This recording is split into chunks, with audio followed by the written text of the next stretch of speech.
How's it going, guys? My name's Wilson. With the 2020 NBA season resuming late July, these coming playoffs will be a lot different than previous years. Since no team is the heavy favorites to win it all, the 2020 NBA champions should go through plenty of adversities, perhaps a couple 6 or 7 game series. Over the course of NBA history, some of the most impressive title runs includes Kawhi Leonard 2019 and Dirk Nowitzki 2011, but they had to play their best basketball and go through adversities. But there are some dominant teams over the course of time that only lost a couple playoff games. With that said, here are 10 of the most dominant title runs all time. Starting off with the 1996 Chicago Bulls, they would have likely been top 3 on this list if they finished off the Sonics in Game 4, clinched the best record all time up to that point, destroyed Alonzo Mourning and Tim Hardaway's Heat in round 1 by a combined 69 points, didn't break a sweat. Many wonder if they were going to go undefeated, met with the rival New York Knicks for the 6th time since 1989, knew how to play the Bulls better than any team.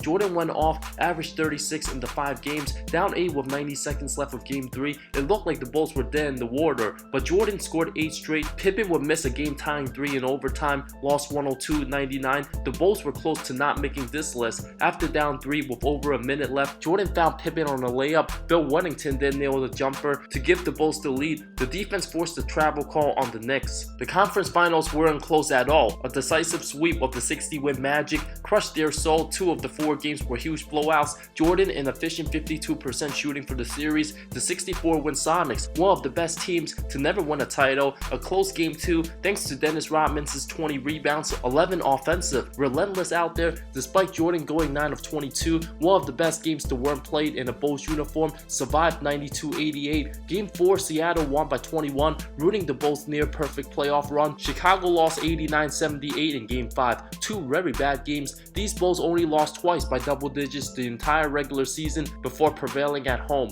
Number 9, the 1986 Boston Celtics, the best team Larry Bird was a part of. At the height of his powers, the 3-time MVP had a league best record, 67 wins, 1 home loss, went 15-3, capturing Sweet 16. Almost had a scare in Game 2 of the first round when 23-year-old Jordan dropped 63, basically playing 1-on-5, sent the game to double overtime before Boston prevailed, faced the 50-win Hawks in the semis, went up 3-0, but the Hawks took Game 4 thanks to Dominique Wilkins' 37 points, Spud Webb's 21 off the bench, Bird held to 20, swept the 57-win Bucks in the conference finals, real contenders led by Terry Cummings and Sidney Moncrief. Boston won 3 of the 4 games by double digits. Bird averaged a near triple-double for the series, MacLeod 21-9. This season would have been even more epic if the finals rematch was against the Showtime Lakers, who shockingly lost to Houston. The first 2 games in the finals at the Garden were cakewalks, but Boston lost games 3 and 5 on Verge going up 3-0. Hakeem's jumper off the mark, but Mitchell Wiggins' putback layup gave the Rockets the lead with 31 seconds left. The series would have ended in 5 if it wasn't 2-3-2. Bird capped off a memorable season with a 29-point triple-double Game 6. The Rockets never had a chance. Hakeem's 25 and 12 averages weren't enough. Boston had perfect chemistry all season. Number 8, the 1982 Lakers, 57 regular season wins. The team was absolutely loaded with Jabbar, Magic, Jamal Wilkes, Norm Nixon, Prime Mitch Kupchak, Michael Cooper, Bob McAdoo, and Kurt Rambis. The first season Pat Riley took over after Paul Westhead went 7-4. LA Storm drew the West, only 23 teams back then, 6 teams from each conference made the playoffs. Lakers a first round bye before sweeping Phoenix convincingly. Magic averaged 20 points, 12 rebounds, 11 assists, 3 steals on 57% shooting for that series. Swept George Gervin's Spurs. Nixon averaged over 26, Jabbar 24 before facing Dr. J Sixers in the finals. Philly had home court. LA lost Game 2 by 16 but protected their home, winning 3 and 4. Back to Philly for Game 5, got destroyed by 33 before closing out Game 6 114-104. Wilkes scored 27 that game. Magic 13-13 and 13. Johnson won Finals MVP despite being the 5th leading scorer on his team. 4 other Lakers had a case as well, perfectly balanced, just like the 2014 Spurs. Showtime eliminated 4 Hall of Famers along the way: Dennis Johnson, the Iceman, Dr. J, and Bobby Jones. Since there weren't enough teams for the 1 seed to play a first round bye, LA would have likely easily sweep that team anyway, but their 2 losses these playoffs were by a combined 49 points, no higher than 8 on this list. Number 7, the 1971 Milwaukee Bucks, 66 wins in the regular season. Second year Jabbar, the clear-cut best player in the NBA.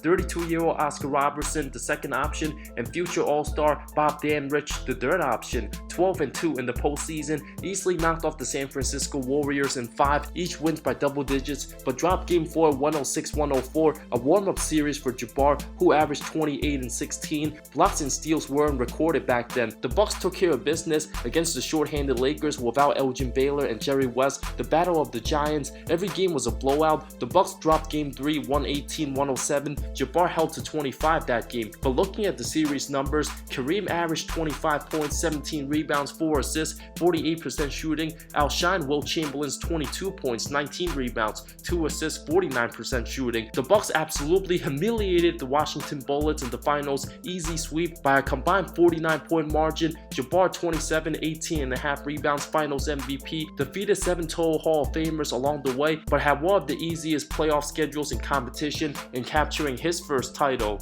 Number 6, the 1999 San Antonio Spurs. Because it was a 50-game lockout year, O'Neal went on to say that title shouldn't have counted, but the Spurs came prepared all season, posted a 37-13 record, won 15-2 in the postseason, standing in the way with the 25-25 Timberwolves led by young Kevin Garnett. An easy 5-game series, Minnesota won Game 2 80-71. The KG Duncan matchup was pretty even. Garnett 22 points, 11 rebounds, 4 assists, 2 steals, 2 blocks, 44% shooting.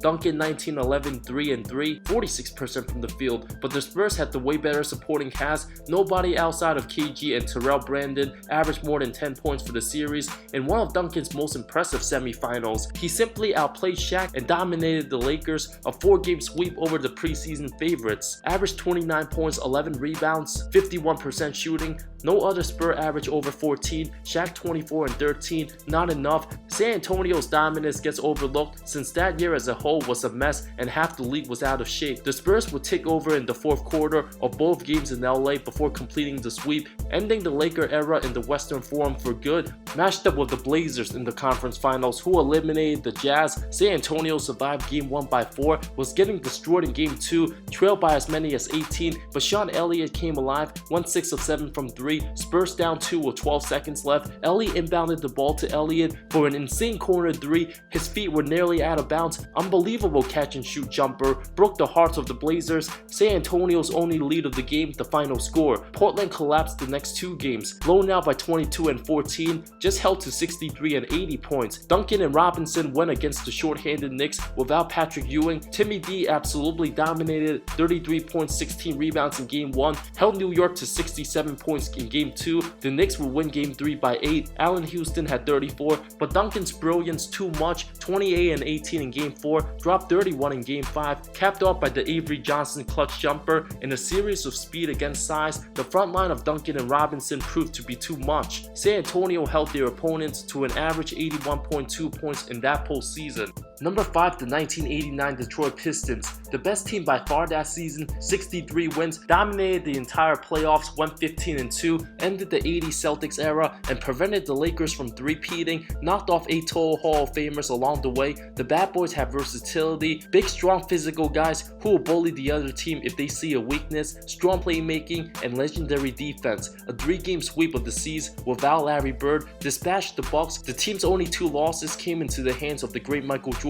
Fell Game 1 in the conference finals, 94-88. Thomas struggled, just 9 points, 3 of 18 shooting. IT also struggled in Game 3, a pathetic 5 points. Jordan poured in 46, came back in the 4th quarter, sank the game-winning banker with 3 seconds left. Joe Dumars missed the 3 at the buzzer. Detroit won the next 2 easily. Magic got hurt in Game 2. Pistons trailed heading into the 4th quarter from Games 2 to 4, but Dumars' brilliance proved to be too much, averaged 27.3 points, winning Finals MVP. Number 4, the 1991 Chicago Bulls. The first of 6 titles for MJ after losing 3 straight to start the regular season. Jordan never lost 3 straight in any point of his Bulls career again. A 15-2 playoff record, faced 7 total Hall of Famers in Ewing, Barkley, Dumars, Rodman, Thomas, Magic, and Worthy. Demolished the 39-win Knicks in the first round, dominated Barkley's Sixers. Jordan's 33.4 points, 8 rebounds, 8 assists. Pippen's 23.5 points for the series. Only dropped Game 3 after after Barkley found Hersey Hawkins for a corner game-winning 3 despite Jordan's 46, went on to sweep the 3-time Eastern Conference champs in dominating fashion. None of the games against the Bad Boys were really close, ending that era.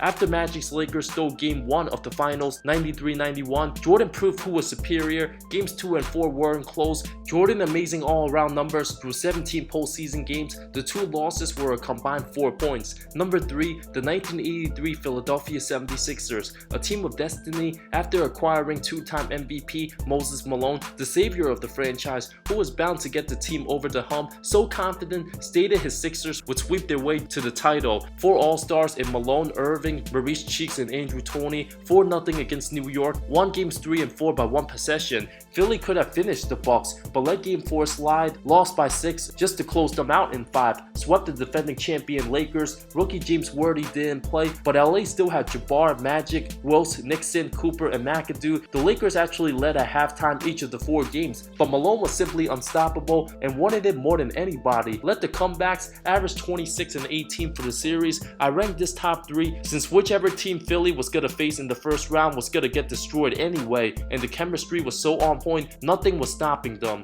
Number 2, the 2017 Golden State Warriors, a league best 16-1. Everybody knew Golden State was going to win the title with Durant. Easily swept the 41-win Blazers, barely broke a sweat against Utah. The main reason why they beat San Antonio in Game 1, down 23, when Zaza landed on Kawhi's ankles, forcing him to miss the remainder of the series. It was a wrap from there. Otherwise, San Antonio would have likely won Game 1 and perhaps even another game, or at least make the series more competitive. The Warriors would steamroll through Cleveland, who came off a 12-1 record of their own. Heading into the finals, the Dubs averaged over 121 points in those finals, came back in Game 3 after trailing by 4 in the 4th thanks to Durant's clutch 3. Very winnable game for the Cavs. The one loss for Golden State, a 137-116 blowout in Game 4 filled with controversial calls before taking Game 5 in the title. If any team scored 113, 113, 137, and 120 consecutively in the finals, you would think they easily win the series, but the Warriors were so dominant, they barely had to play any defense. Most predictable season all time.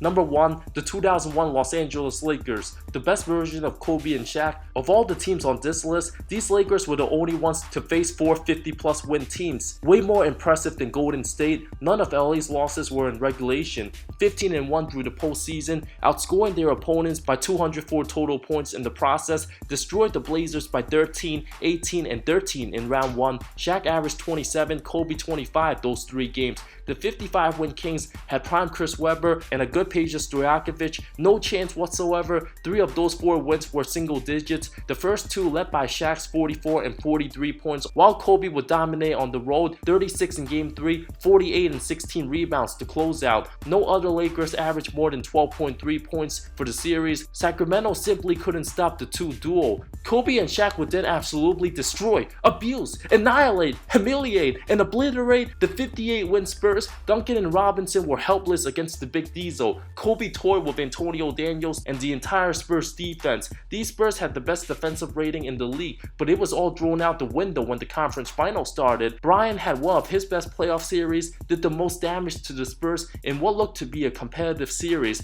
Kobe dropped 45 in Game 1, sank the dagger in Game 2 with a 3, continued to punish the Spurs in Los Angeles, a 111-72 Game 3 win, followed by a 111-82 Game 4 win. If there was ever a mercy rule in basketball, the Spurs should have called it to save themselves from more humiliation. Held to just 8 points in the 4th quarter of Game 3, 16 in Game 4. Afro Kobe displayed all sorts of athleticism in that series. Prime Shaq ran the floor like he was a point guard out there. These Lakers were so good, the 2 were literally 1A and 1B against the Spurs and Kings. If the Lakers and Spurs were the real finals matchup, Kobe would have been the MVP, played as well as any 22-year-old we ever seen. Only dropped 1 game in the finals in overtime, where Allen Iverson needed 48 in every one of those points. LA won 4 straight, capping off the most dominating postseason run, the middle of their three-peat. I ranked this higher than Golden State, since these Lakers won their last 8 regular season games, continued to dominate the start of next season, went 39-2 through 41 31 games, absolutely unstoppable, super close to winning 30 straight if it wasn't for that Iverson performance, because the 2017 Warriors got blown out by over 21 games in those playoffs, and the Lakers' only loss was in overtime. I give the 2001 Lakers the edge over the superstar Warriors. Plus, the Lakers swept the healthy Spurs team with Duncan, dominated them more than the 2017 Warriors. Those Spurs played without Kawhi from games 2 to 4 after just 24 minutes of game 1, and no Tony Parker the whole series.